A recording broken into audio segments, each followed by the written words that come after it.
Good afternoon.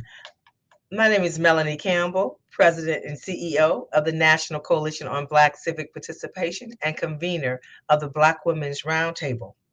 I want to welcome you to our Black Women's Roundtable Women of Color Policy Series, where we hear from women leaders and experts in technology policy about tech issues that are impacting women and communities of color.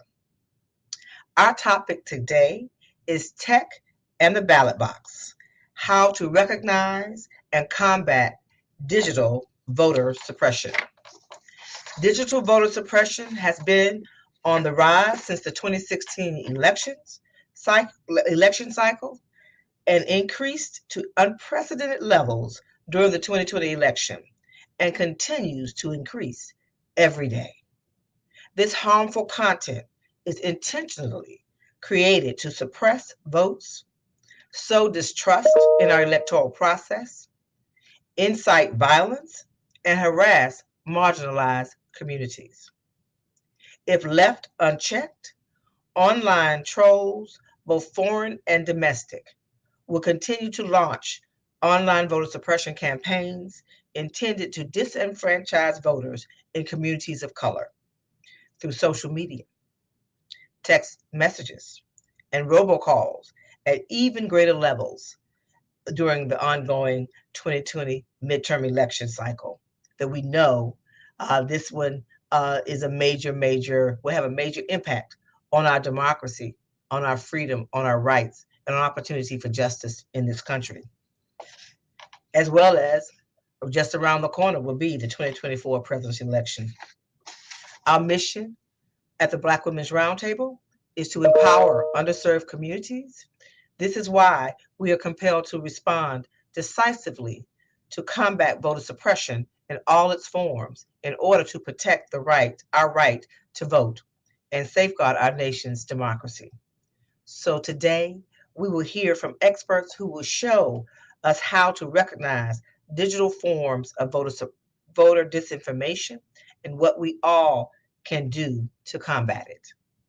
But before we hear from our experts, we have another expert who sits on the Hill, and we're honored to introduce. I am honored to introduce Congressman G.K. Butterfield from the great state of North Carolina to share remarks with us about this important issue. Congressman Butterfield. Afternoon, everyone, and thank you for the invitation to speak with you for a few minutes today. It is an honor and pleasure to be joining the Black Women's Roundtable as you discuss such a timely and important topic as recognizing and combating digital voter suppression. I am the Congressman from Eastern North Carolina, G.K. Butterfield. I represent the 1st Congressional District. I serve as chair of the Subcommittee on Elections of the Committee on House Administration. The Committee on House Administration and the Subcommittee on Elections have oversight over federal elections, including how voters access their ballot and the information they receive to help them do so. Over the course of this Congress and the prior Congress, the Election Subcommittee has set out to examine all manner of voter suppression tactics, from the election procedures we traditionally think of, such as polling place closures and voter registration list purges and long wait lines, voter ID requirements, and restrictions on mail-in voting, all the way to emerging threats to voter access such as misinformation, disinformation, and malinformation, which we now refer to as MDM. The proliferation of MDM is a serious threat to democracy and the free, fair, and equitable access to the ballot every voter is entitled to. Our subcommittee has been shining a spotlight on the threat posed by MDM since before the 2020 election, and it continues to do so. We are holding roundtables and hearings, and the committee has moved legislation to combat the falsehoods spread about our electoral process. Just this year, the subcommittee held a roundtable focusing on the impact of election-related MDM on the Spanish-speaking and Latino communities, and a hearing on the impact of election-related MDM on communities of color. and a hearing on the damage MDM has done to our American democracy. And we will continue. We will continue to shine a spotlight on this issue. Of serious concern is the fact that MDM has been targeted at specific communities, such as African American communities and Latinx communities, to sow division and discourage people from participating in the democratic process. The proliferation of MDM targeted at communities of color seen during the 2016 and 2018 elections continued at an alarming rate during the 2020 election, and it continues to this day. Over the last 6 months, our subcommittee has heard troubling testimony about how MDM has been weaponized and targeted at communities of color by racist and anti-democratic actors who seek to intimidate voters of color and discourage them from participating in the democratic process. Voters of color are targeted with disinformation narratives specifically designed to appeal to each community's concerns in ways that will alienate voters and suppress turnout. My friends, we cannot allow this to happen. We have heard testimony about how, while social media companies struggle to address disinformation in English, their ability to address it in languages other than English is worse. And fact checking on sites with public facing posts in languages other than English lags significantly behind English language disinformation. And so MDM is not only deceitful, it is dangerous. Falsehoods spread about the 2020 election led to a violent attempted insurrection on the Capitol grounds and an attack on the country's peaceful transfer of power. To this day, a significant number of Americans continue to believe. They believe the lie that the election was stolen, and there's every indication that these attacks will persist through the 2022 election. Voters deserve truthful, accurate information about when and how to cast their ballots, and truthful information about and from those that represent them. This Congress, in this very Congress, the House passed the For the People Act. We also passed the Freedom to Vote John R. Lewis Act. Each measure contained provisions to combat the spread of mis and disinformation in our elections, but each has unfortunately stalled in the Senate. As this year's elections draw ever closer, we must remember that the right to vote is one of our most sacred rights in this country. As a Congress and as a nation, we must not tolerate any voter suppression or discrimination. We must all work together to combat the spread of MDM. I want to thank you for your friendship and thank you so very much for having me today and for your focus, your laser focus on this very important issue. Thank you. Thank you again, Congressman Butterfield. Thank you for your leadership. As we know, you work diligently every day as chair of the House Subcommittee on Elections on the issue of election disinformation and the impact it is having on Black communities and all communities of color. Thank you again. And so now it is my pleasure to lift up and thank our partners and sponsors of this Black Women's Roundtable Women of Color series. So we thank AARP, the Coca-Cola Foundation, Comcast, NBC Universal. And also want to thank our media partner, Roland Martin Unfiltered, who's streaming this live. And for those who are watching, please share this information with your network so folks can tune in and be able to gain some I would say tools to fight back against misinformation and disinformation. So it's my pleasure to introduce one of our partners, Michelle Hare, Manager, Stakeholder Partnerships, Diversity, Equity, and Inclusion from the Coca-Cola Company. Michelle?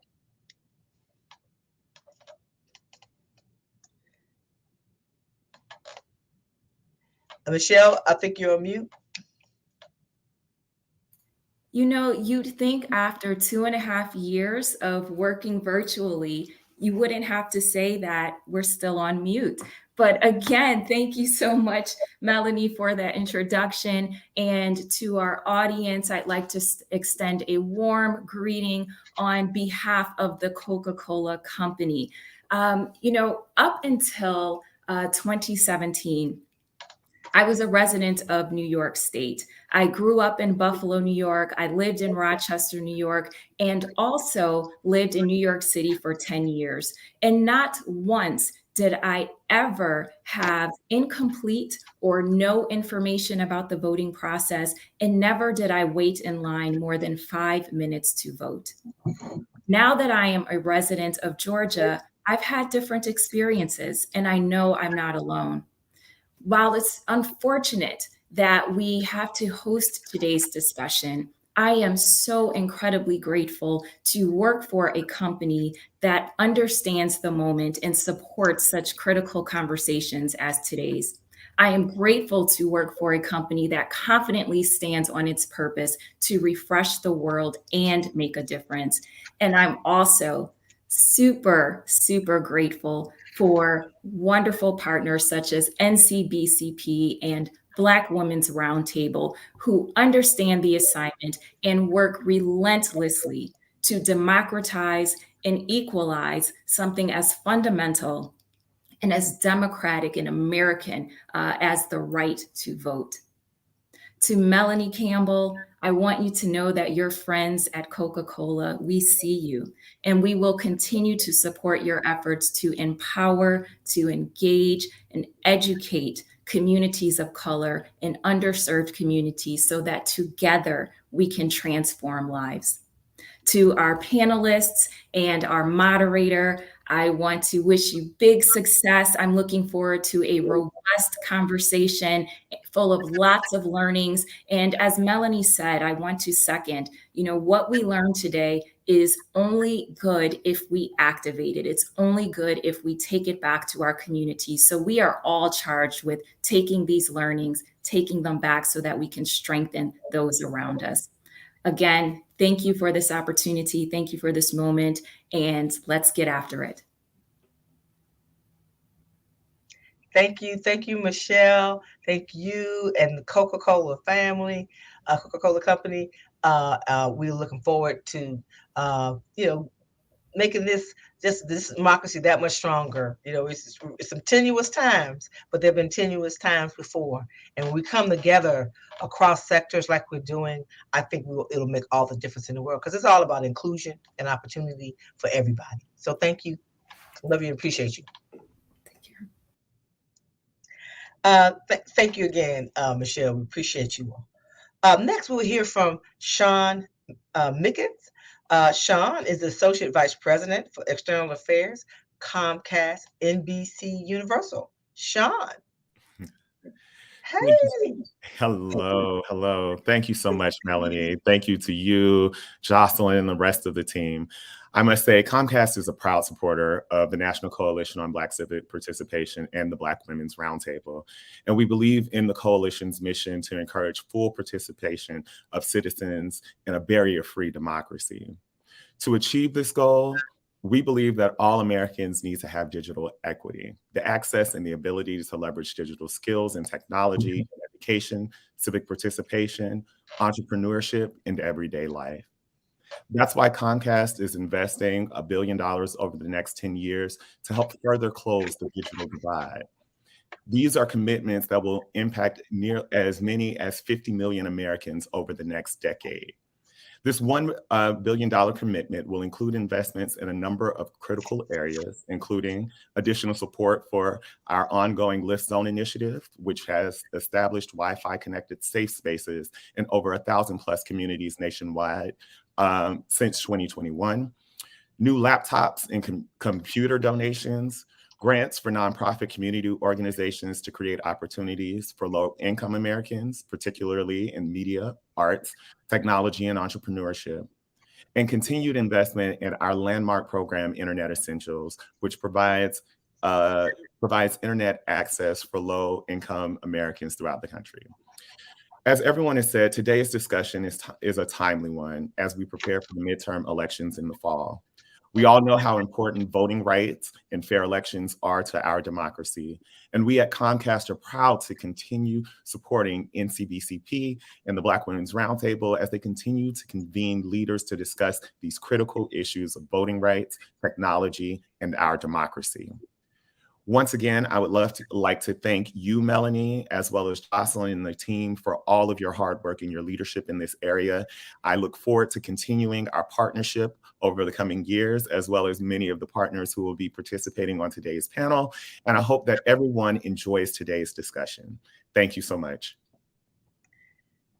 Thank you, Sean, and looking forward to continue on our partnership and catching up off the box really, really soon. Thank you so much.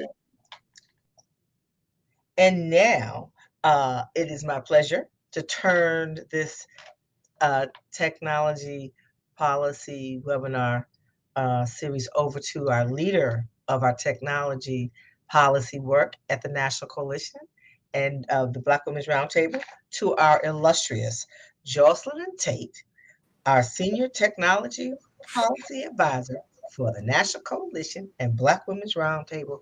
Jocelyn, the floor is yours.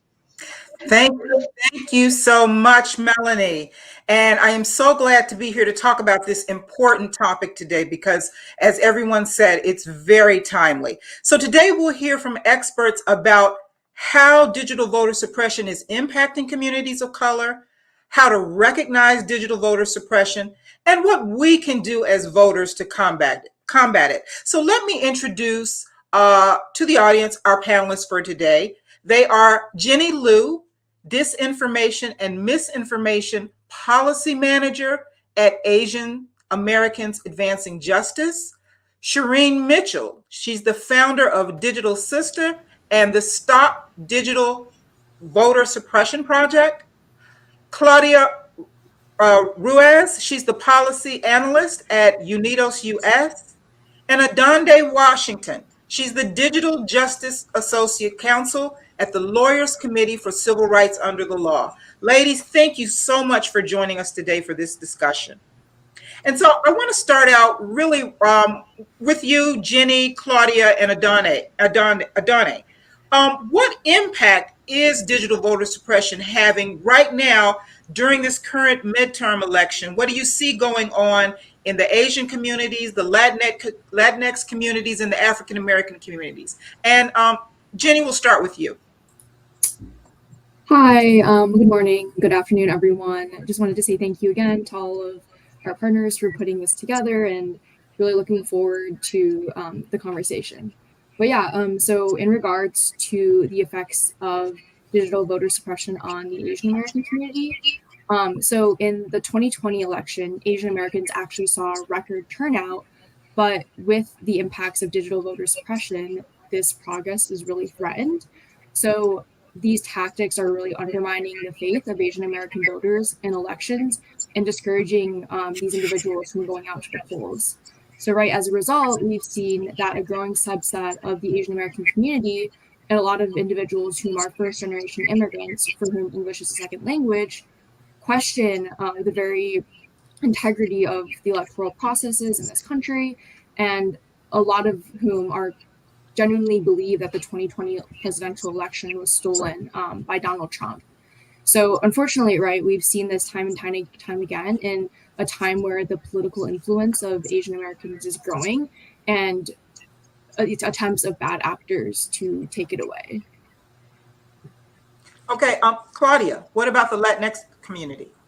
Yeah, and again, thanks so much for having me. Really happy to be part of this discussion, and thanks to all my co-panelists as well. I have a feeling we're going to be seconding and agreeing a lot of each other's points. So when it comes to Latino communities in particular, I think, the 2020, we learned a lot, and 2020 definitely gives us a kind of preview of what we can expect when it comes to sort of coordinated misinformation and disinformation campaigns that target specific communities. I think regardless of community, there kind of tend to be four big buckets of types of misinformation and disinformation. And those fall into misinformation around the issues that matter most to voters. So for example, right now polling indicates that the top issue right now for Latino voters is the issue of rising costs and inflation. So we can probably expect to see a lot of misinformation specifically around that issue targeting Latinos. The next sort of bucket tends to be parties, right? So characterizing parties in certain ways that tend to be misleading or false. So during the 2020 election, we saw a lot of connections being made between the Democratic Party and the history of socialism that a lot of Latinos historically and culturally have a little bit of baggage and trauma from. And so those vulnerabilities tend to be exploited when it comes to describing different political parties in certain terms. The third bucket is sort of about the candidates themselves. So again, using 2020 as an example, we saw a lot of misinformation and disinformation related to now President Biden's health, his mental capacity, his own ties to sort of socialistic or left-leaning actors and public officials. Again, kind of keeping in line with the same sort of misinformation we saw when it came to describing different political parties. And the fourth bucket is sort of what I would say is like the catch-all when it comes to just sort of democratic norms and the election process. So misinformation, like Jenny said, related to how the process works, especially during 2020 with the transition to mail-in voting, ways in which online registration can work is another really big area where we can expect to see a lot of misinformation continue.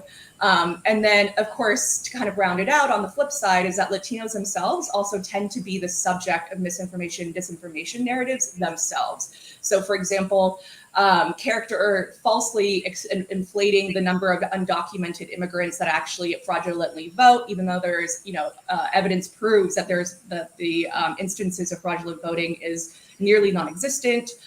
We can also see this have real world effects, for example, in the El Paso massacre that happened a couple of years back, right? The shooter there used a lot of the rhetoric that public officials and leaders in Texas themselves would use, not only in their sort of campaign ads, but even in their regular day-to-day rhetoric, using terms of invasion, referring to people crossing the border, these kinds of things. And Adane, what do you see going on in the current midterm election in the African American community? Yes. First, I'll just echo thanks as my other panelists have done so already. And Claudia put it perfectly. We will be seconding and agreeing a lot. There are a lot of trends that tend to, trends and tactics that tend to run amongst all different ethnicities and racial groups as it relates to misinformation and disinformation. The buckets that she mentioned are really important to understanding how these communities are targeted. African American communities have readily been targeted online by robocalls and text messages that include misinformation, disinformation, and just genuine scare tactics as it relates to, the notion that African Americans are worried about the police presence at polling stations, the concerns around COVID vaccines, which came up in the 2020 elections, and the possibility that if you went to vote or if you mailed in your ballot, you'd be subject to a mandatory COVID-19 vaccine, and providing this information could potentially, put you at risk. And so a lot of those are similar kind of trends that we are seeing still. Another big trend that we are seeing is kind of the changing of rhetoric around the big lie and the stolen election. And that rhetoric is dangerous because it's being marketed in different ways to try and undermine the processes and the election in general. So as African American voters are going to their social media platforms, they're oftentimes seeing different things that will dissuade them from just the democratic process in general and voting in general. And a lot of it is false narratives that come from what we're seeing as the Voting Rights Act is attacked, and as we're seeing different redistricting and different, voting laws passed in various states, African Americans are often taking the brunt of that and have concerns around actually partaking in the democratic process. Additionally, the spread of the disinformation and misinformation is rampant on online platforms, on social media, be it by pictures and tweets that I think are going to be shared as part of our discussion here. And we can kind of discuss further what that looks like and the best way to handle that. Thank you so much. Now, let me turn to you, Shireen. Your organization released a report in 2018. It was called How the Facebook Ads That Target Voters Center on Black American Culture, voter suppression was the end game. And then again in 2020, you did a follow-up to that report that was entitled Digital Voter Suppression, a Key Influence in the 2020 Elections. Now, in both of those reports, you recognize the impact of digital voter suppression and how it was affecting our national elections, particularly how digital voter suppression was targeting Black voters. What were specific findings in those reports that have changed or are staying the same even now? Thank you for having me, Joycelyn. I have been a proud member of the Black Women's Roundtable, and I'm so thankful that we can have this conversation. So I appreciate you inviting me and sharing our reports. As you can see behind us, behind me, I have a couple of conversations that we work on in 3 buckets, which is disinfo, detox, SOVA, which is Stop Online Violence Against Women, and Stop Digital Vote Suppression. And the reason that we put out that first report was when those 3,500 ads were actually distributed to Congress, there were key conversations that were being had about race being a key component, what Russia was actually doing with those ads, how those ads were impacting how people were voting. What we did was we decided to look at it from a digital visual perspective. So in 2018, what we did was we took those same ads, we dumped them into a data a visual, platform, and then basically looked at it from a different lens, looking at the nodes that were connected, the nodes that weren't. And there was something that was very unique about that. And that was one, in reference to the Black community, that identity was overwhelming the one that was being used both as a weapon against Black voters, as well as a weapon about other groups and how that was being used in reference to that. So once we started looking at that web a little bit closer, we could see some really key points. And one of them was the Latino, the Native American web was completely outside. It was not within the same nodes. It was separate. That gave us a key moment. Why would that be outside? The Afro-Latinos exist. So why would the Latino section be separate? There's a reason for that. Some of it's language. There's other reasons that we can talk about later, but a lot was already said by those who are on the panel with me as well, in reference to where the connections lie. But what was really distinct was watching the web that was using Black identity and who was being connected to that. So we saw connections to Islam. We saw connections to Texas. We saw connections to gun rights, while all being used on Black identity. And that was the moment that we realized it was not just a racial lens that Russia was working on with their IRA, which is the troll farm. It was a broader context of using identity as a weapon, one to deter and the other to use as a target against other groups.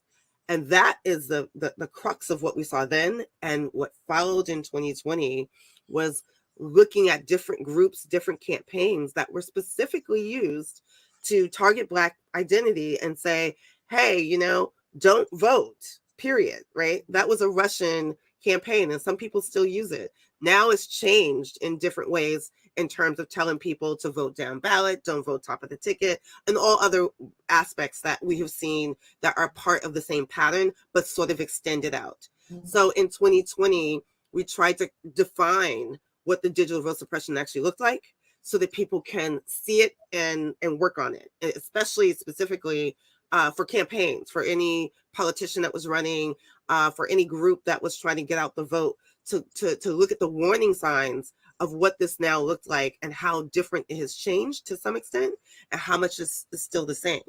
They are about key points in our cultural division that our identities operate from, but there are also ways in which if you realize that some of those groups are outside the web that I was mentioning, the nodes that were outside, is that also meant that they knew that there were cultural divisions amongst ourselves, and those weapons were being used for each of the groups that they had clearly targeted and identified. Thank you. And I'm sorry. Sorry about that. And yes, Yeah, it's still happening. go right ahead. Go right ahead. I just wanted to point out another thing that you pointed out in your report is the Senate Intelligence Committee report that found that in, was it the 2018 election? 2016 election? Yeah, there was no single group that was targeted more by disinformation than African Americans. That's a very significant point right there. And and this is one reason that we've got to get people to understand, recognize digital voter suppression and know what to do with it when they see it. So I want to ask this to all of our panelists. Are communities where English is not the dominant language more vulnerable to disinformation and digital voter suppression? And if so, what are their challenges to recognizing and calling out digital voter suppression tactics in these communities? And I'll start with you, Claudia. Yeah, this is actually a really great question. I think it's hard to quantify what's worse or not, but I think that for Latinos in the context of Spanish language misinformation and disinformation specifically, there are kind of like unique vulnerabilities that do kind of heighten opportunities for Latino voters to be deterred or otherwise experience undue influence by different misinformation narratives. So I would say the first instance is the idea that particularly for bilingual individuals, right, seeing the same sort of misinformation or disinformation in two languages can really work to reinforce that messaging. I think it's just like very natural that if you see the same thing in two very different places in two languages, it's probably a natural instinct to maybe think that that's something more trustworthy if you've seen it more than one place in more than one language. I think another issue is, right, as much as there's kind of lack of investment and research in English language misinformation, disinformation, right, in non-English languages, it's a fraction of that, right? So it's even smaller investment, even fewer resources to really understanding how these trends evolve, like Shireen was mentioning, how they change over time and how at the same time they sometimes stay the same at their very core. And then I'll end with, again, when it comes to Latinos in particular in Spanish language misinformation and disinformation, this is something that we heard specifically from some of the major social media platforms, was that Spanish language misinformation was a Latin America problem, right? And when they said that, right, what they kind of meant or implied was that, right, their content moderation teams in Spanish-speaking countries were the ones responsible for that content. And therefore, they're falsely equating that all misinformation in Spanish comes in this funnel directly from South and Central America and other Spanish-speaking countries. Now, this is a problematic statement for a variety of reasons. First is that, right, the United States is home to 41 million Spanish speakers. It is the second largest Spanish-speaking population, second only to Mexico. So to discount the United States and homegrown misinformation that happens here in Spanish, and also that originates in English but is translated to Spanish, right, completely misses the problem and the ways in which misinformation campaigns really do work. And second of all, I think it's especially problematic because it also kind of provides cover for platforms to not invest in non-English content moderation. If they're able to kind of pass the buck and kick the can down the road and blame it on their, South America content teams, right, then what they can do is free up, the remainder of their investments to funnel towards, other priorities that they may have that go to ultimately strengthen their bottom line rather than actually protect their users when it comes to quality information. That's a very significant point. Let me ask you, Jenny, what about the Asian community, Asian American community? Yeah, it's definitely, we've definitely kind of seen similar things to what Claudia has mentioned, right? So a big issue is just overall English language proficiency among the Asian American community. So we've seen that roughly one in three Asian Americans is actually limited English proficient, which means that they speak English less than very well. So overall, right, this definitely makes them more susceptible to general voter suppression tactics because of things like lack of translated voting materials and limited voter contact. And right, all of this coupled together makes our communities more vulnerable to then online digital voter suppression, right? With lack of inoculation with factual information, that information void leads to greater susceptibility. So as Claudia mentioned, right, language plays such a big factor just because the platforms are so bad, right, at catching non-English disinformation and often kind of treats it as a foreign problem. And another issue with that is that a lot of the times they're outsourcing content moderation efforts to other countries, right? So Facebook, for example, a lot of their Vietnamese language content monitors are actually in Vietnam and not in the United States. And the issue with that is these individuals may speak Vietnamese, of course, right? But they don't understand the specific cultural nuances or slang that makes it important, that are important in capturing Vietnamese American content, right? So a lot of harmful content that might have been caught is slipping through the cracks. Another issue when it comes to Asian Americans, right, is the platforms that they are using to understand and consume political information. So a lot of Asian Americans use encrypted messaging apps like WhatsApp and WeChat that are much harder to flag and monitor and harder for researchers to gain access to than something like Facebook or Twitter. And so in a lot of senses, we don't even understand how big the problem is because a lot of this information and falsehoods about elections are festering behind the scenes in some capacity. And then a final thing I'll touch on when it comes to Asian Americans specifically, and one of the challenges that we face in recognizing the issues our community faces when it comes to voting is the model minority myth, right? So oftentimes Asian Americans are painted in broad strokes as like a high achieving, very successful monolith. So because of that, it's oftentimes people fail to recognize that our communities also face issues when going out to the ballot box, and people are less ready to recognize that that's an issue for us. So because the platforms aren't really catching the voter suppression in the non-English speaking communities, it's really would you say that it's spreading relatively faster in non-English speaking communities than it is in general? Yes, definitely. Obviously, and what makes it difficult, right, is as I mentioned, it's hard to do research when it comes to this, just because there's so much, especially within the Asian American community, right? So many different languages are covered, so many different platforms. But in the research that is out there, we've definitely seen time and time again, for example, content that is flagged and perhaps taken down in English, right? So maybe a video about the COVID-19 vaccine and falsehoods there, the exact same video in Chinese or in Vietnamese, for example, will be left up because it slips through the kind of same content moderation, either from the perspective of an algorithm having it being flagged there, or a content monitor catching it on the other end. So yeah, it's unfortunately very much so an issue. Now, you also mentioned that platforms like WhatsApp is used a lot in the Asian American community. Claudia, what particular platforms that do the Latinx community use a little bit more, particularly that would cause those trolls to target those particular platforms more? Yeah, so I'll start by saying is that for Latino communities in particular, we tend to trend mobile first. So that means that while many Latinos, or the majority of Latinos, actually lack a home broadband internet connection, they have to rely on smartphones. And what that comes with is sort of an over-reliance on social media and media outlets for news and information. So when it comes to Latinos in particular, the three sites that they tend to use the most are, and I think in this order, YouTube, Instagram, and WhatsApp. So I'm actually glad that Jenny brought up WhatsApp.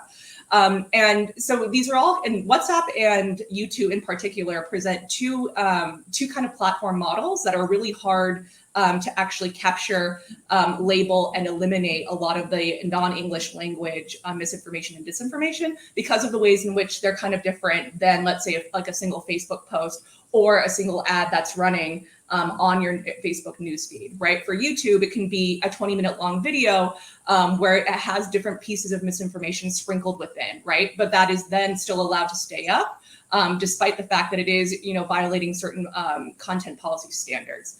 Again, to kind of go back to really quickly Jenny's point about WhatsApp, again, super difficult to since they are encrypted in closed messaging apps, it is really difficult to kind of to research and actually monitor the ways in which misinformation threads within closed WhatsApp channels evolve, disseminate, and then even cross over across languages as well. Going back to our earlier discussion about, seeing disinformation in both English and Spanish.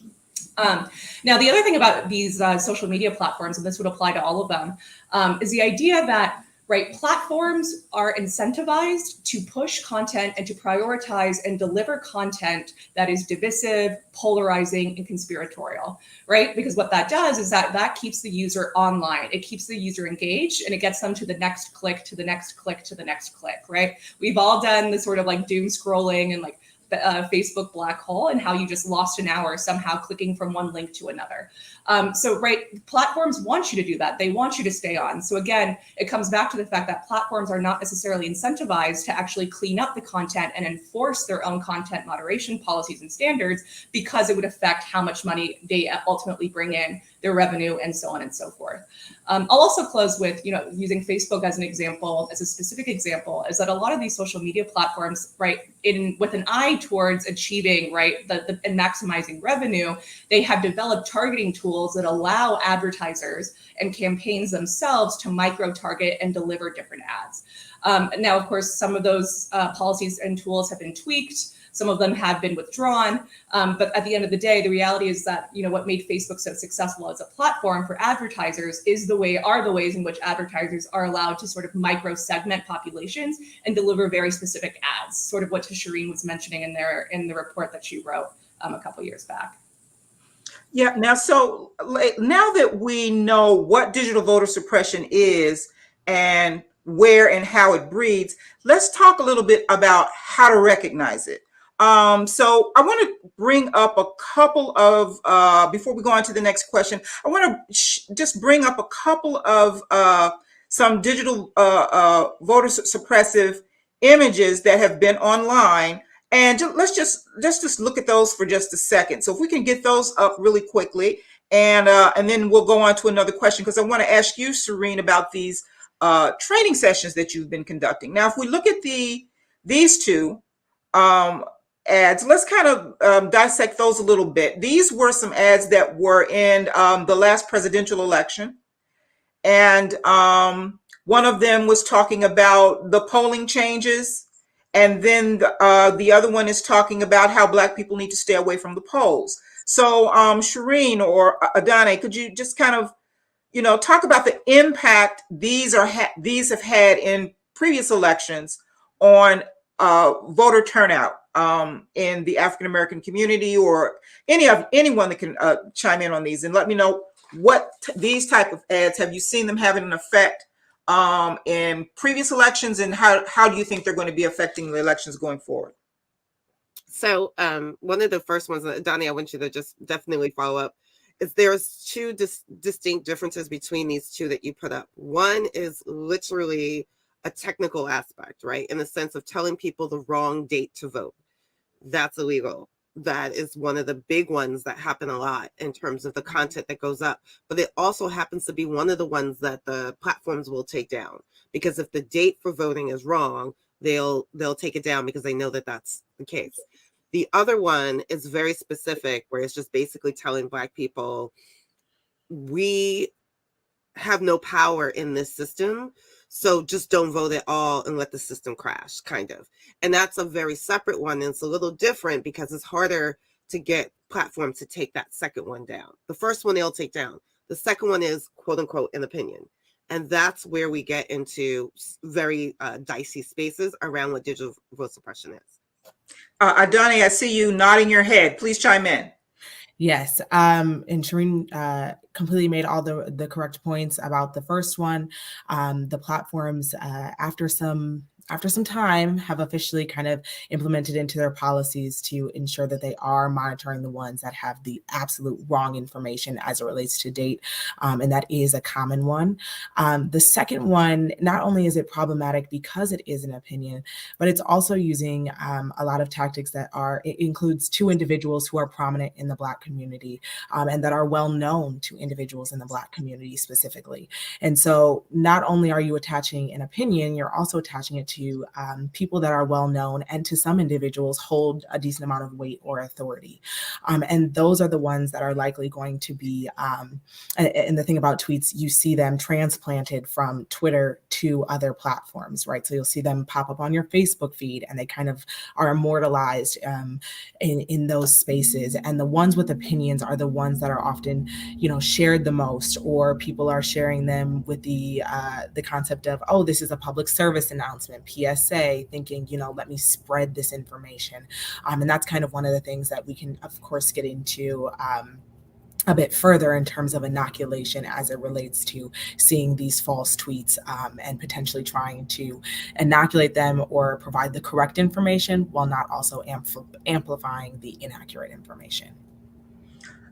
Okay, and we see, and the first one you said that the social media. I know that Facebook, Twitter, and YouTube specifically pull down, say that they pull down a blatantly false information about election days. But you see, this one got 154 likes before it was pulled down, and who knows how many it received before it was actually pulled down. So in your opinion, I would address this to any of you, in your opinion, do you think that the social media sites are acting fast enough to pull down this information, or what things do they need to do better? And that's open to everybody. If I could take it first, and I'll be brief so others can jump in. We have seen that Twitter, and I believe Facebook as well, has started to, in their algorithmic process, add the disclaimers to try and put a disclaimer up like this as it relates to election information. Find the information here potentially before pulling it down. I don't think it's fast enough, especially because, like you mentioned, it got 154 likes. We've seen other things go up on social media and come down much faster and still have widespread attention. And so I'll leave that there and pass it to the others. The Don't Vote campaign is actually a Russian interference campaign, by the way, and it's still going. I'm sorry, say it one more time. I didn't hear that. The Don't Vote campaign is okay. The Don't Vote, okay, with the hashtag Don't Vote. That's still going. It's still going. From 2016, it's still happening. So it's going right now during these midterm elections. Yes. Well, let me turn to you, Shireen, and ask you. You have been conducting training sessions for quite a while to help people recognize digital voter suppression. Now, in your sessions, what do you tell people to look for to recognize digital voter suppression?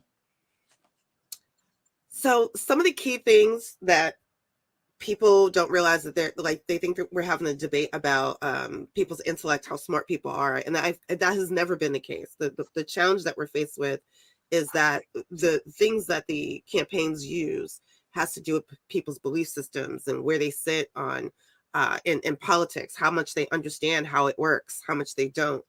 And what I try to teach in our trainings is that this is not a conversation about trying to have an intellectual debate, because then we have people say, well, now you're talking down to me, you're making me, you're talking to me like I can't keep up with you, and that becomes one of the weapons used. The other one that I have to keep telling people is pause on anything that gives you a visceral emotional response, that you feel compelled just to share it without reading or understanding what the tweet or the post or the video or the meme says. Like, if that invokes an emotion out of you, pause, take that moment. Those are some of the key things I speak about. But then the other part is about countering. And the countering part we're still having a hard time over. And that is trying to get people to understand, like, tell a true story, make sure the facts are in check. You can mention the thing that's disinformation, but then you have to close it with the actual facts again. If you leave any parts of that open, you only talk about the disinformation, you're just helping that spread. But the thing is, a counter narrative is very necessary. You cannot do this strategic silence anymore, because now we're in an ecosystem of complete disinformation, and most people will use that opinion part as the weapon against facts. And we need to make sure that people understand facts exist. We all have a different opinion, but facts do exist. And Claudia and Jenny, let me ask you. I know Shireen mentioned, that when you see something that sparks your emotion to initially just move and click and like, are there any particular issues or topics or notable people in the Asian or Latino community that will spark people to just hit that button if disinformation is surrounding that particular issue or that person?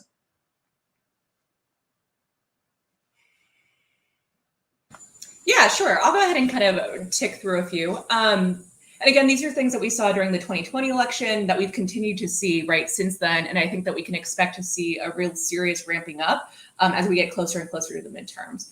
For Latinos in particular, I think I mentioned this at the top of the discussion, is that Latinos' history with socialism and sort of dictatorial or authoritarian regimes is something that's very sensitive, especially for a lot of immigrants or first generation Latino Americans, right? You have a lot of experience in places like Cuba, Venezuela, right, where people simply do not trust the ways in which different government regimes have run their own elections in their countries, the ways in which the government reach and overreach and government creep may or may not be mirrored in misinformation narratives that are targeting Latinos today. Those sort of trends are a very big hot button issue for a lot of the Latino community. Another one that tends to have a lot of traction with Latinos is the issue of religion. Latinos tend to be, on average, fairly religious. Catholicism is the prevalent, very dominant religion. However, evangelical Latinos have started to gain a lot of influence and have been growing in numbers as well. So you see a lot of sort of social issues that are really, so for example, the issue of abortion is an example, right? The ways in which religion is used to sort of funnel and promote misinformation narratives around reproductive freedoms and reproductive rights. I think especially with the most recent overturning of Roe, with the Dobbs Supreme Court decision, that's going to be a massive issue going into this midterms, and probably we can see that sustained up until the 2024 elections.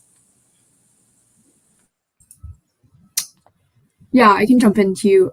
So definitely, I think there are a lot of parallels between what the Asian American community is experiencing and what Claudia just mentioned, right, with a lot of Spanish speaking communities, especially around kind of the exploitation of the traumas experienced by a lot of these individuals among communism and socialism.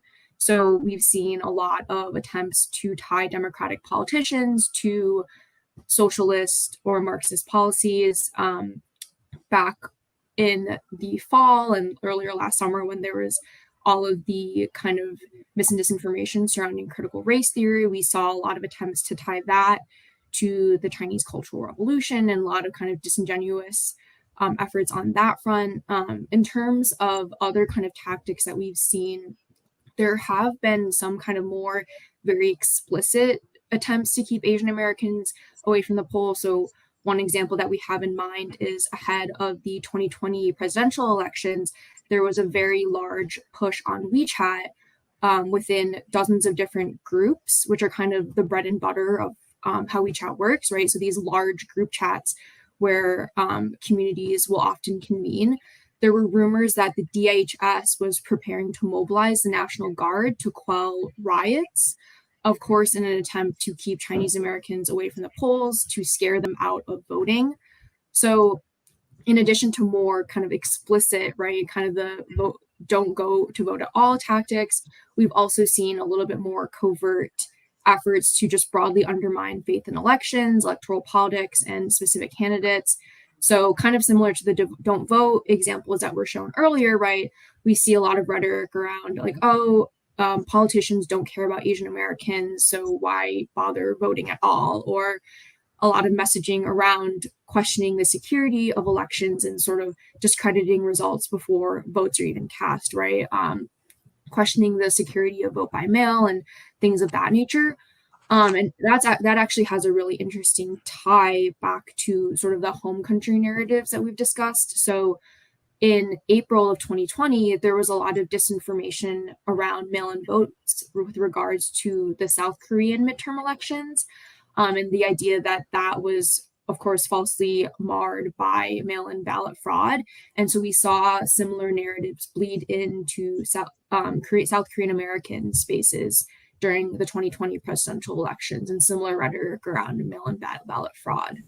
And then one final thing that I'll touch on is messaging that emphasized around the 2020 election the risk of the coronavirus, which of course a lot of Asian Americans were very sensitive to scare people from visiting in-person polling locations. And a lot of that was unfortunately targeted at the most vulnerable kind of elderly populations and members of our community. Let me ask you this, Donna. The focus of your work at the Lawyers Committee on Digital Justice, in your work, you work closely with the Election Protection Project to monitor digital voter suppression activity. Are you seeing any new trends, anything new in the digital voter suppression trends during this midterm election cycle? Not anything that is, profoundly new or different necessarily from the 2020 election, but essentially everything that was happening in 2020 is still happening and is still a concern. I know we are heightening our kind of monitoring for phone calls, robocalls that come through. One of the cases that we work on actually with NCBCP is related to robocalls that went out in predominantly Black neighborhoods, such as in Detroit and in New York and Ohio. And these calls were targeted at individuals in the African American community to specifically scare them from not only mail-in voting, but also from in-person voting. And that was, again, some of the things that I mentioned before as it related to the coronavirus and as it relates to kind of a police presence at the polls. And further, text messages have also gone out during election cycles, some of them just conveying false information, and some of them just having kind of sentences that are be wary. There could be police at the ballots, or I'm sorry, at the polling stations, or just general things that might scare either elderly populations, individuals who are Black and brown, or otherwise. And that is something that we are monitoring. I know there are other telecom companies that are trying to stay on the forefront of paying attention to harmful calls and texts that are going out by these bad actors, which is kind of a great step towards preventing and hopefully stamping out some of this misinformation.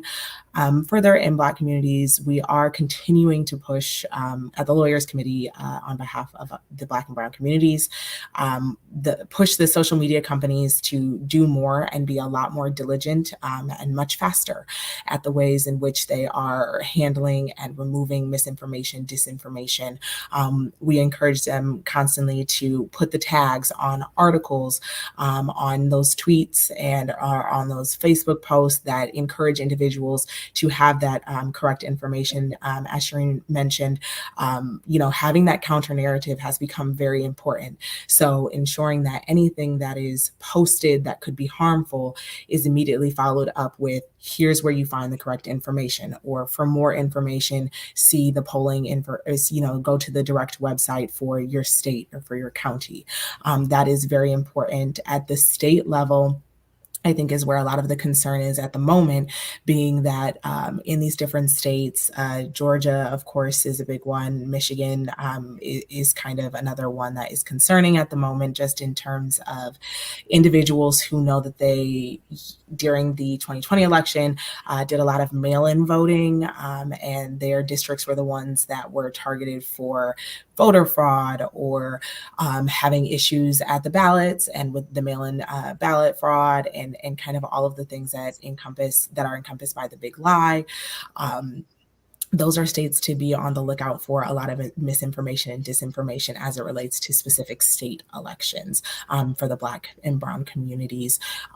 Further, I'll just add that, again, the social media platforms is kind of where we spend a lot of time focusing to ensure that information or those platforms are handling the wrong information properly. And we further push the legislators to also push on social media companies to ask for greater transparency transparency in what data that they have as it relates to bots that they might be seeing, or even, I'm not sure which one of my fellow panelists mentioned it, but the information that is harmful and the information that is triggering and kind of, I believe it was Claudia mentioned it, the information that is polarizing and makes you click forward. And if we have more clarity on that information that is on those platforms, we can have a stronger push for disabling that harmful information from occurring, and targeting the individuals who are posting it on the platforms.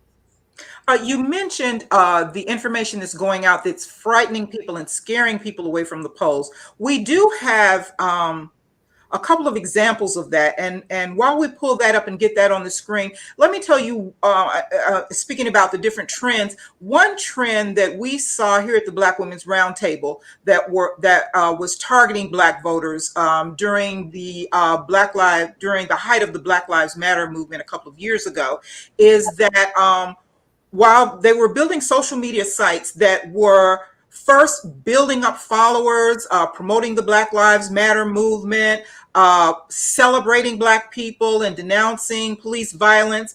And then as the election started to draw near, they started to tell those followers that they had garnered not to vote and lift up not participating in voting as an honorable thing to be. So that was one of the trends that we saw. But I want to go back to what you were saying about looking at some of this disinformation that is scaring people from the polls. And if you look on the screen right here where you see the bullseye and the gun, this is one particular disinformation that was specifically targeted to scare people away from the polls. If you think people are going to be there with sharpshooters are going to be there, of course you won't want to go to the polls. So let's just look at both of these for just a moment and just kind of dissect them a little bit. If you look at the one with Kamala Harris, anybody want to weigh in on that one?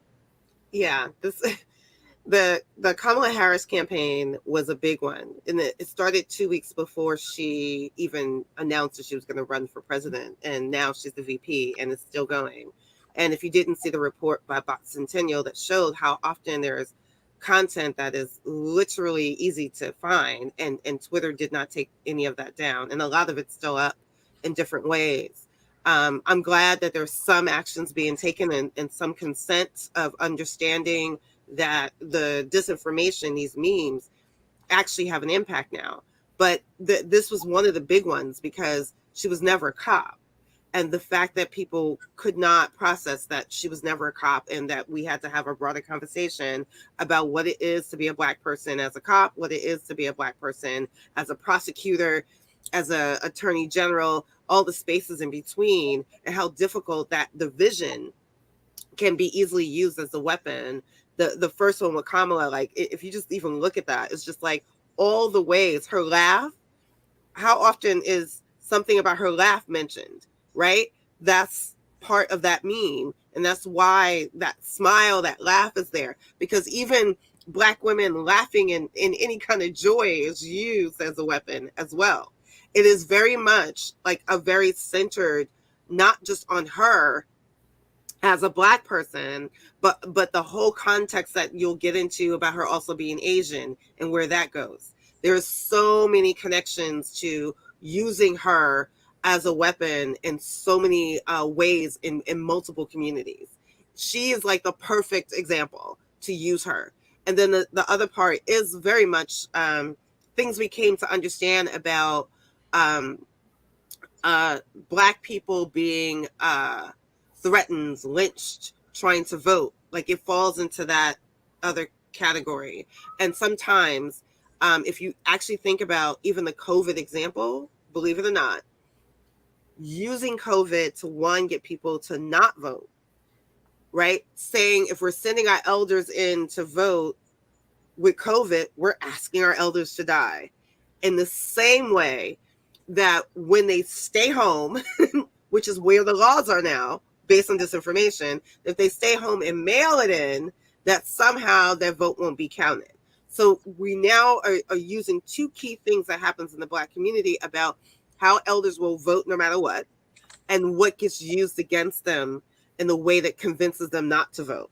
And I've seen multiple campaigns use it, but it's very much a key aspect of if you don't understand the Black community enough to understand why that's problematic, you will never be able to stop this. You'll respond to it and let it move and not realize that this should be reported and taken down. The nuances of it is what's missing for people when the bell doesn't go off right away. Because it's like, oh, well, no big deal. There's so much in that meme alone about Kamala that gets weaponized in multiple ways. And then the really quick last point, I just want to make sure that people can hear this part, is that voting is something Black people have fought for, our ancestors have fought for. That's what we say. But then in those really key moments when the disinformation is actually used against that, nobody pauses, and people should be pausing. That's that emotional part that I keep speaking to.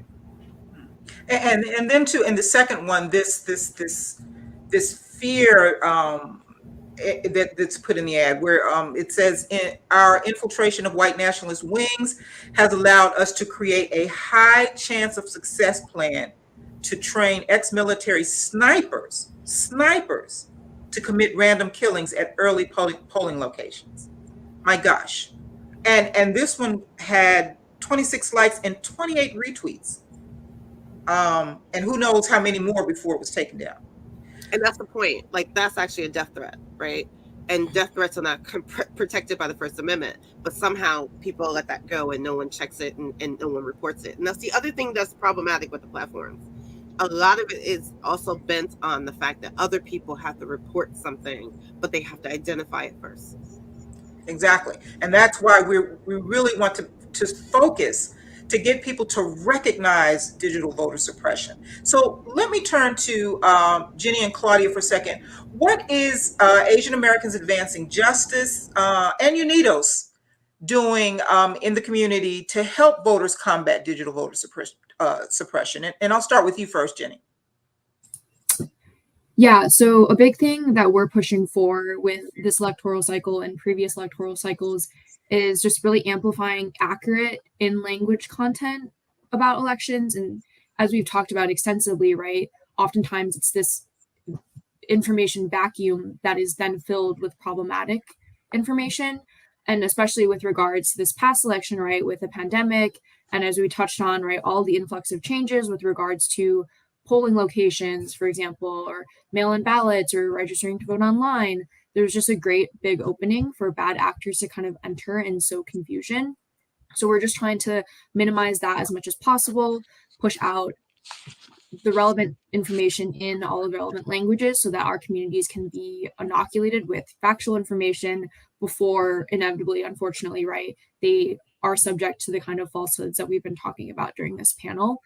And then also working with our community-based partners to amplify good information, and also taking care, as we've talked about extensively, right, to not accidentally amplify or give more air to the kinds of falsehoods by refuting them.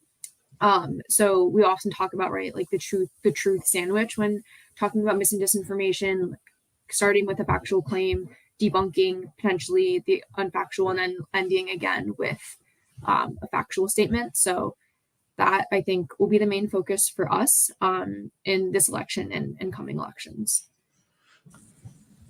I think for us here at Unidos, again, it's having taken so many lessons learned away from the 2020 election, we can expect that our voting rights work and voter mobilization work moving forward to sort of act as a three-legged stool. So the first leg being, continuing to scale and maximize our reach with our Get Out the Vote or GOTV work, voter mobilization, voter education, registering voters, that sort of thing.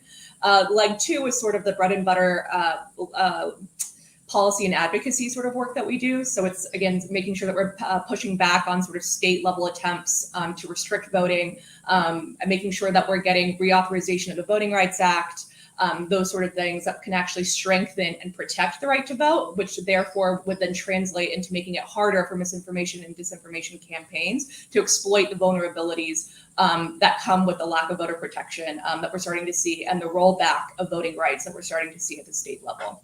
And then the third stool, which has now been an outgrowth of necessity and sort of the whole subject of today's conversation, is this new role of having to really kind of step out as a trusted messenger. And as true to Shireen's point earlier about misinformation, it requires not just fact checking and demonstrating why information is incorrect, but it requires a counter narrative. It requires positive information that works as inoculation to make sure that misinformation cannot spread from one person to the next, on the one hand. And second is to also make sure that voters themselves are more educated about what their rights are, what they're entitled to, and what information is in fact quality and that can be trusted, that can act as a trusted source of verifiable information. Thanks so much. Now, as people are turning more to digital content, and a lot of people are getting all of their information from digital content, so it's really become really critical that people distinguish between credible information and about voting and suppressive information, and to know what to do about it. And we've talked about different ways that people can distinguish it. We've looked at different ways, and we've shared, what people can do. Don't when you get that emotional urge to react by sharing, stop and think first. But now let me ask you, what do you think? And you've told us what we can do as voters and what your organizations respectively are helping people to do. But and we heard from Congressman Butterfield earlier about the For the People Act and the Freedom to Vote John R. Lewis Act, and the provisions that they have in it that would combat voter suppression, and how both of these bills have passed the House, but they're being stalled in the Congress. But now, what other things do you think, outside of those two bills, that the government could do to increase its increase combating voter digital disinformation? And that's open to anyone. I just have to say that government tried, right? We got two things going on. Remember that disinformation board that was supposed to happen? It got disbanded. Why? Because disinformation was also the thing that affected it. We are having, I can't remember the outlet. I think it was the Washington Post. But disinformation now is the unspoken thing that we cannot speak about. Anyone using the term, anyone speaking to the term, it's so fascinating to me, because the term used to be computational propaganda. We changed the term so everyone can understand it, and now even that term is being used and being weaponized. So any mention of disinformation is now under attack. So we're having a hard time, not because the government isn't trying to take an action in this moment. They've taken actions, and we've watched the response that has come every time there's a step towards dismantling the disinformation. The reason for that is that we have to now admit that there are Americans that are participating and using the weaponization of disinformation to garner votes and exercising their campaigns. We need to start saying that part too, because it's not really foreign anymore. The problem that we have, and this is the problem I've had with platforms too, when it's a clear foreign actor, they will take an immediate action because that part's illegal. When it's an American, now we have to have a debate about free speech. Well, then it sounds like what you're saying is we really need a whole of government approach. We need the Department of Justice to use its full prosecutorial authority, even the Federal Trade Commission using its rulemaking authority. So that's what it sounds like it's saying to me. And anyone can chime in on that as well. Are we looking at the need for a whole of government approach, and what do you think is going to be necessary to make that happen? I would say that's right. A whole of government approach is going to be necessary. As Shireen mentioned, we've seen attempts, and they have not proven as fruitful. So it's not always going to be helpful. And as Congressman Butterfield mentioned, they have two that are now stalled in the Senate. And so some of that is, continuing to push the mechanisms that government has at their disposal to combat what's happening online. Some of that can happen with, federal privacy legislation. Some of that can happen with movements by the FTC to ramp up their efforts to handle kind of like civil rights issues and other algorithmic issues that occur online that are pushing some of this misinformation and disinformation, and just putting the pressure on the social media platforms as a whole to really take into consideration the harms that are happening, especially around election disinformation and misinformation. I think Shireen's point about the fact that misinformation and disinformation is kind of changing and how we define it and how it's used, used in different kind of ways is necessary for understanding that it's going to look kind of different, and it's going to take a whole approach for individuals to be educated on what they're looking for, how they can spot it. And as Jenny mentioned, the misinformation sandwich and ensuring that, we have that bit of truth with the false information and then following it up with that truth afterwards is going to be really necessary. I really also want to just emphasize a point that's come up kind of in some other things that we have mentioned, that in the Black and Brown communities, there is a distrust that has come in with the democratic process as a whole. And so there's also just this general kind of concern that's always existed, but I feel is continuing to gain a lot more traction, a lot more publicly, is that if we vote, it doesn't do anything.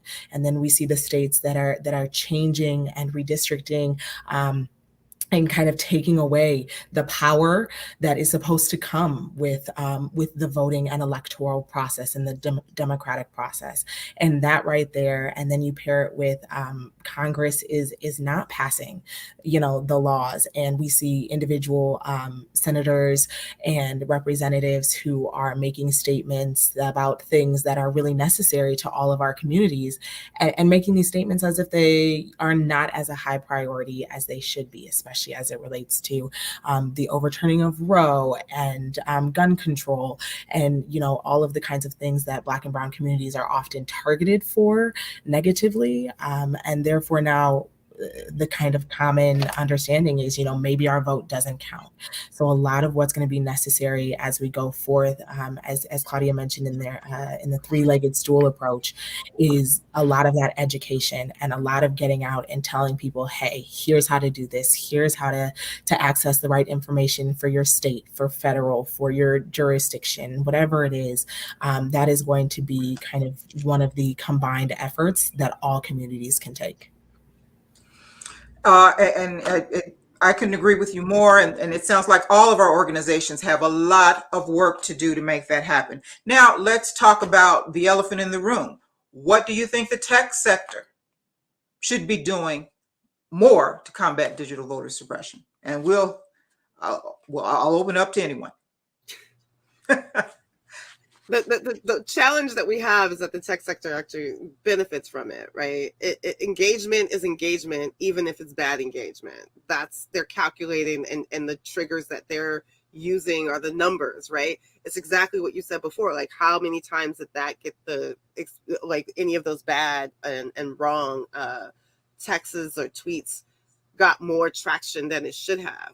It is the false amplification part that we're still not dealing with. And by the way, the tech companies use that as a measure.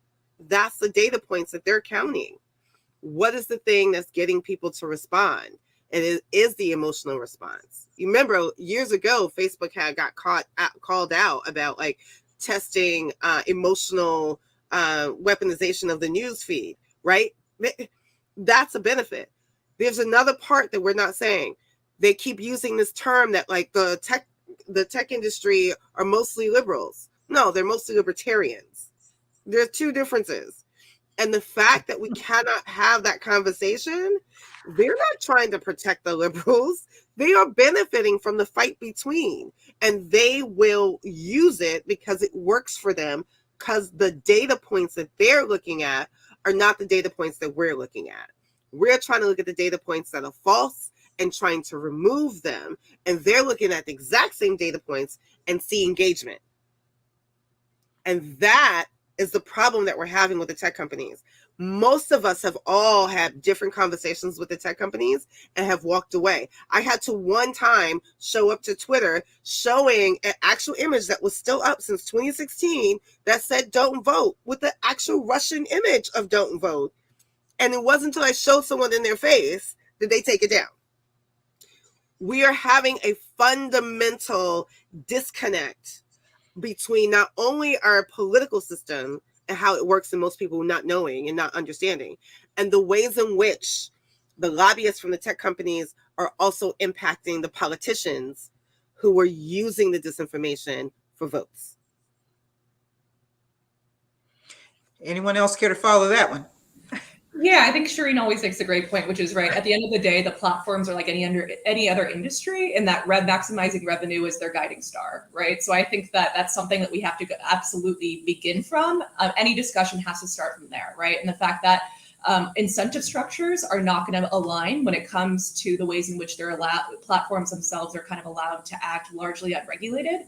And so in the interim, without, for example, comprehensive federal privacy, like Adane mentioned, it really is up to the platforms themselves to step up and fill the gaps to actually provide something that fills the gaps that they themselves have created because of their business models and their platform structures. I'll also just add, and I think, the idea of maximizing diversity and corporate DEI, diversity and equity and inclusion initiatives, I think kind of get a little bit of or tend to be cast in sort of light touch colors. But the reality is that any industry, any organization, any company, right? It's C-suite, it's tech developers, it's software engineers, right? Their products are only going to be as diverse and reflective as the people that are designing and creating them.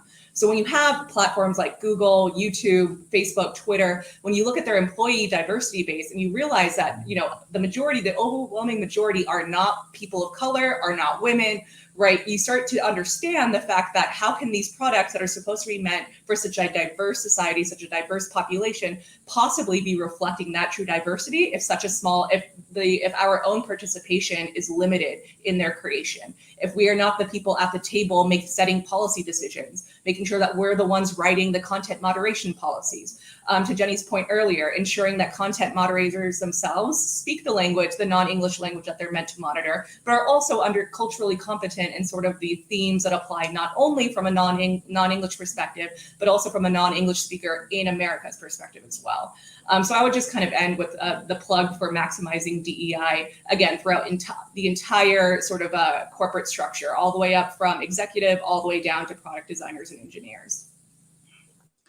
Thank you very much. Anyone else? Well, I want to thank you all. I'm sorry.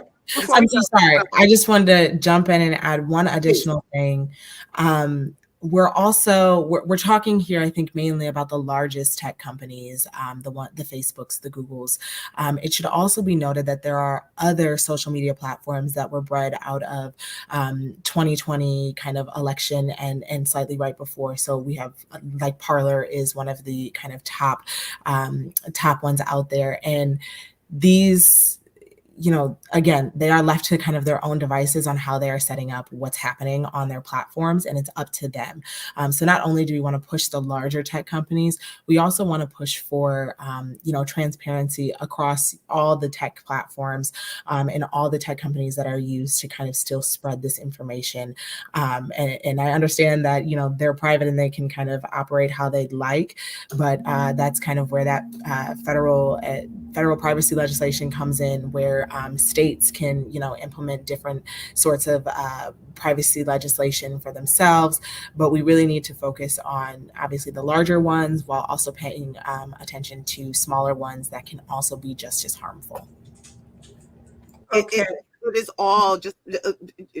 I'm just going to jump in right there, because it's all the platforms. It's not just the one or two. And it's trying to explain to people, even the response is not the kind of response that we're getting, right? Certain people are granted more free speech on these platforms than others, right? We've seen that in the hearing when Hogan reported that Facebook actually had their own reports that the algorithm was treating white people differently than Black and brown people. But instead of fixing it, they were like, we're just going to remove the algorithm. Like it is that choice. That choice says that protecting Black and brown people on the platform was not as important as allowing certain people having their voice, even if their voice was harmful or dehumanizing another group of people. The other piece that I think we're working towards, they took over, Facebook, for example, took over CrowdTangle. CrowdTangle is one of the tools that was being used. There was that NYU debate where the researchers were trying to be able to get access to the pipes so that they can look at the data, report it, acknowledge that something wrong is happening. If you're going to dismantle the tools of which people are trying to solve the problem, then you don't want the problem solved. So now there's like this conversation about like CrowdTangle being taken away. That means that once we start going through these political debates and these elections, that now certain groups of people who were using those tools have to come up with a new way to figure out how to hold the platform accountable. The platforms are saying that, one example, I'm using Facebook. Well, we don't want to be held accountable. So we're going to take away the tools for every organization that's working on civil and human rights to hold us accountable. We know it's happening. We have our own reports, but this is our revenue. This is our stream. This is the way that we collect data. This is what works for us. And they're still moving down that line. The fact that we're not having a conversation that Facebook is thinking about taking away CrowdTangle means that we missed the first part. That when NYU was doing that research, collecting that data, that moment was being used to say, well, they're collecting data on people and we're protecting everyone's privacy. So why take away CrowdTangle entirely then, if that's really your goal? It's trying to make sure that people connect the whole dot in the timeline. And that is the part that I think we're still struggling over. So we have the tools. The challenge that we're having is being able to implement the tools. And when certain voices who are trying to mitigate the harms are the ones being silenced instead of those inflicting the harms. Great information. And I understand that we have some questions from our audience. So we want to take a few of those questions now. If we can get those questions up.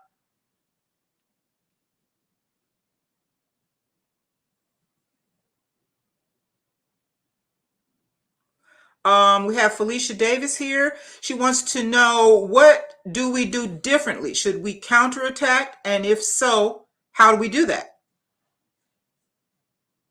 And that's open to anyone that wants to answer the question. I think it was repeated a couple of times just in terms of the truth sandwich, but it's also, in my opinion, bigger pushes against the platforms as well. Like, it's not just the platforms, it's the politicians who are saying yes to what the platforms are doing in a justifiable way. So you're saying we need to push the politicians to act and keep the pressure on the tech industry as well. Anyone else want to respond? I would actually kind of jump in and say that, it's funny, we talk about digital voter suppression, and what is it? If you just eliminate the word digital, it's something we've been contending with, right, for decades, right, at this point. I think Shireen's second report, the 2020 updated report, starts with giving a little bit of historical context, right, and talks about how digital voter suppression is just a continuation of all the historic practices that we've seen that disenfranchise minority voters and voters of color. So things like gerrymandered maps, the ways in which the census is conducted that ultimately ends up undercounting people of color, poll taxes, literacy tests, right? All of these are old, outdated notions, right, that have been addressed, and we've come up with solutions to address those issues. But now what's happening is we're pivoting to making sure to recreating these same sort of effects, but within the digital universe and using digital tools, messaging tools, and so on and so forth. So I would say that it's important to recognize these things, to Shireen's point, as voter suppression, as attacks on people's right to vote, as attacks on the power, the growing power and influence that we're seeing happening in every single community of color. And I think this goes back to, and I don't think we talked about it in too much detail, but Shireen alluded to it at the very beginning of the discussion, is that another trend that tends to happen in each of our communities, right, is a lot of exploiting racial tensions. And this is something, to use a really concrete example, we saw this happen immediately in the wake of George Floyd's murder, the resurgence of the Black Lives Matter movement. You know, as much as polling reflected the fact that Latino and Asian American and other communities of color supported the notion of standing in solidarity with the Black community, you could also immediately see different narratives come out that start pitting us against one another, right? Saying, oh, like, as if human and civil rights are a zero-sum game, as if if we support Black communities, invest in Black communities, grow Black political representation, that somehow takes away from any of our other communities, right? And that's something that, again, it's a tactic. Exploiting these racial tensions is a tactic that has lived at the core of voter suppression tactics since the beginning, right? It's always been an effort to sort of dilute the power and influence of communities of color to ensure that white dominant power structures remain in place. And as we get closer and closer to becoming a majority minority country, right, in the next probably 15, 20 or 25 years or so, right, we're just going to see a ramping up and a larger scaling of all of these voter suppressive tactics to make sure that power that is in place remains in place and entrenched. Same thing, just wrapped in a new package. That's all. Can we go to another question?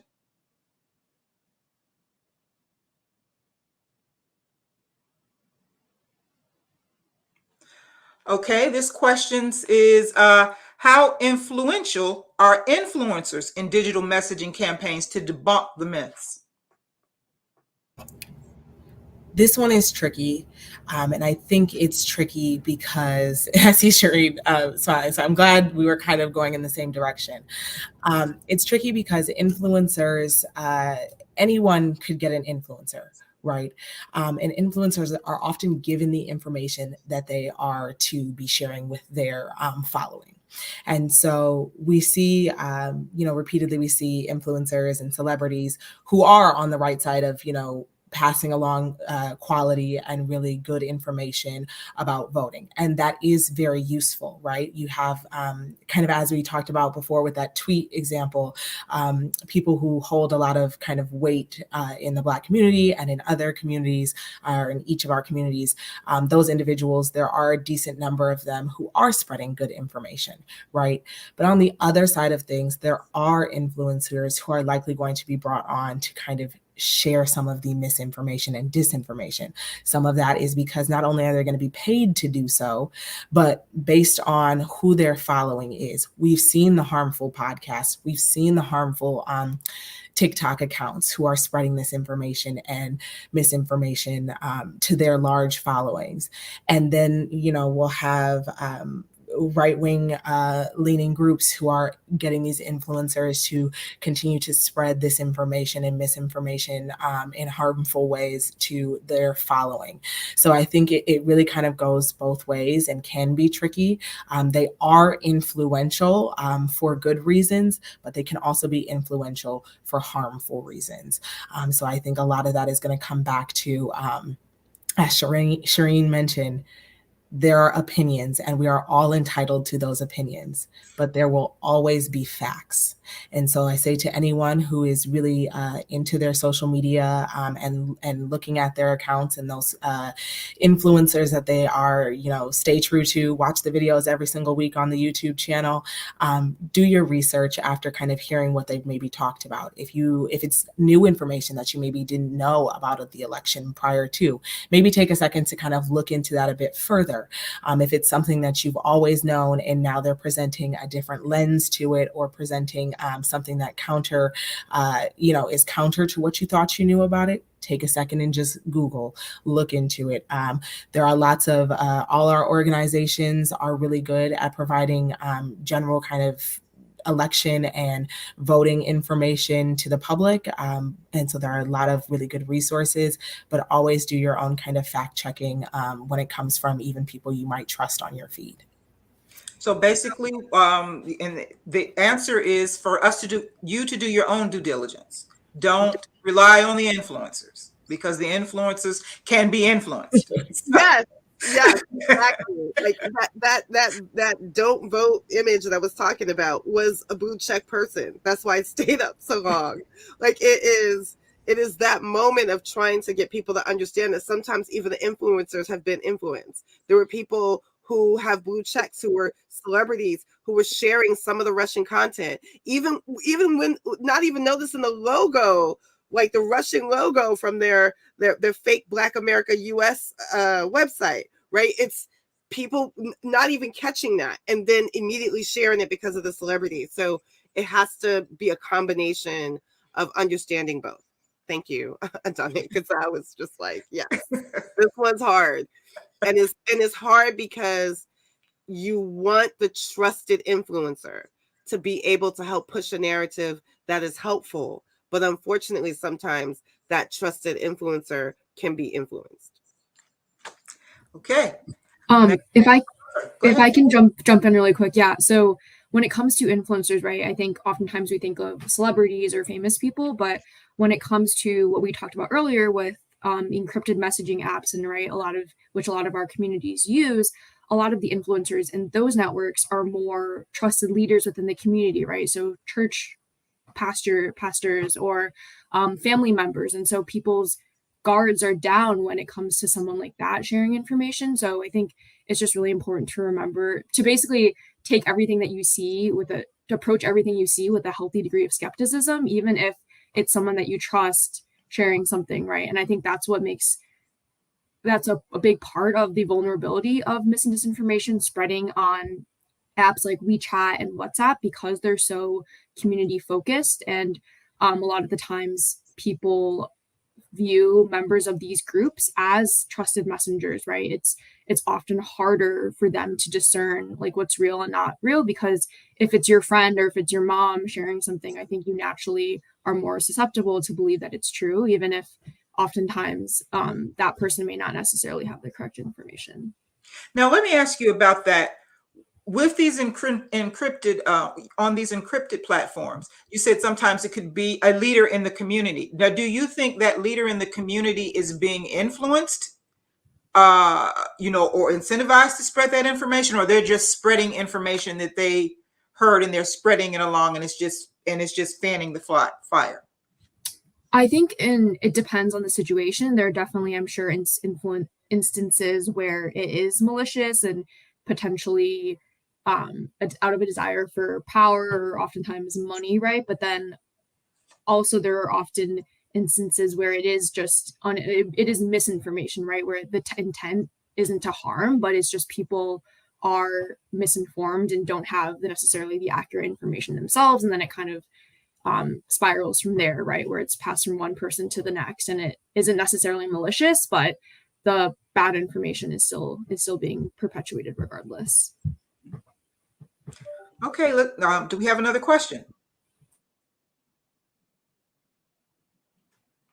Okay, well, thank you so much. I want to thank everyone on the panel today. You've provided us with some wonderful information to help voters to recognize when we're being attacked with digital voter information and what we can do about it. So right now, I want to turn it back over to Melanie to close us out. Melanie. Thank you, Jocelyn. I tell you, ladies, great job. This is all of the people in the background. I tell you, Jocelyn, y'all, the chats were just going off on the other side on Facebook. People were really weighing in, and it's really, really one. Thank you, Jocelyn, for taking the lead on pulling this together, and Jenny and Shireen and Adana and Claudia. Thank you, ladies, so very much for sharing your expertise. I know this won't be the last time. We got to stay connected, y'all, because we know this fight is real, and what's happening online is really something that's never stopped.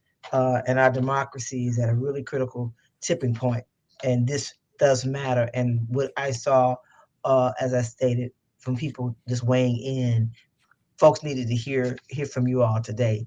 So thank you so very much. I want to again also thank the back end team that's helping in the background. from the NCBCP tech team in the back.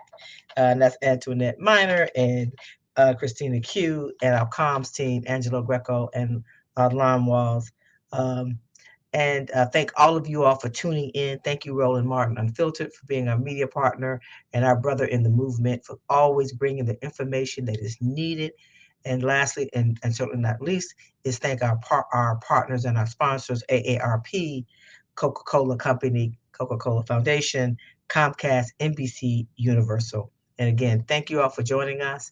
Look to hear more from the Black Women's Roundtable, Women of Color Tech Policy Series that will continue on throughout the rest of this year to bring you critical information that impacts not just policy, but really impacts our ability to save our democracy and so many other things that technology impacts really every aspect of our lives these days. So thank you. God bless you, and see you soon.